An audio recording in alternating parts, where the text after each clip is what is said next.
We've had 14 good workouts with the team since signing day with our coaches out there. So it's been real pleased with the work ethic. The players have been a real joy to coach and get to know in a short term. I had individual meetings with all the players. Our coaches have had a lot of meetings with the players, so we start forming a relationship, getting to know each other, and they work really hard. I mean, it's obviously a group of guys that wants to win, and I've been real happy that they're slowly buying into what our philosophies are. I think the big thing is everybody's anxious to get to practice because you can only jump over bags and run shuttles for so long before you say it's time to play football. And so coaches, players, I think everybody's a little anxious, so we're excited about practice and starting on tomorrow. You know,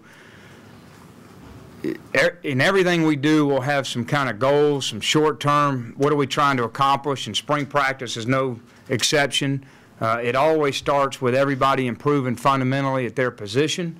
I think regardless of the year, that's the beauty of spring practice, is improve fundamentally.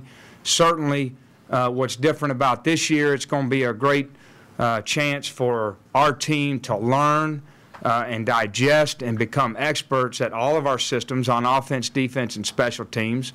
So that's a big goal. And our coaches, you know, because don't forget, we have 9 coaches who are all kind of new to each other. It's an opportunity for us to evaluate our personnel, which I'm sure many of you will have questions about, and I don't have much answer because, again, you can only evaluate so much in watching guys jump over bags. So we'll have a good feel for our personnel coming out of spring, and I'm sure the coaches will evaluate our style. I mean, the players will evaluate us and our style. I think the last thing that's important that we do is start developing our brand of how we compete and how we play. And we should never lose sight of that. And I'm talking not just schematically, but more so from an intangible standpoint, what kind of competitive spirit we practice and play with, what's our discipline level, what's our toughness level, what's our effort level on every play. So ultimately, we're a team that's enjoyable to watch by the fans. So those are kind of some short-term goals that we're going to try to accomplish. Some personnel issues. You know, we had a lot of guys banged up at the end of the year. I mean, unbelievable. And so these workouts have been as much a mass unit as it is conditioning. We have, let's see, 3 guys who are going to be out or extremely limited in spring. Art Evans, of course, had shoulder surgery at the end of the year, so he's not going to be able to do anything. Nick Revez is 5 months off of his ACL. He'll be out there just more mental reps than anything, but he's not ready. And Savion Frazier, 4 months ACL, he's coming off. So those are the kind of the 3 major guys coming off some surgeries that you probably won't see out there. Just some other personnel issues.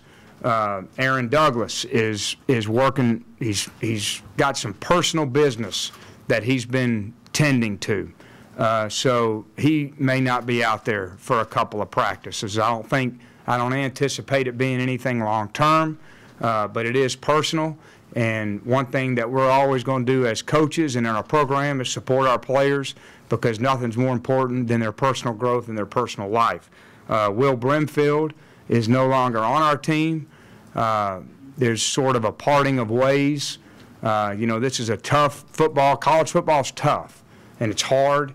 And if your commitment level isn't at a high level, it's not a fun thing to do. So it was sort of it was time for a parting of ways with Will, and we certainly hate to lose anybody in our program.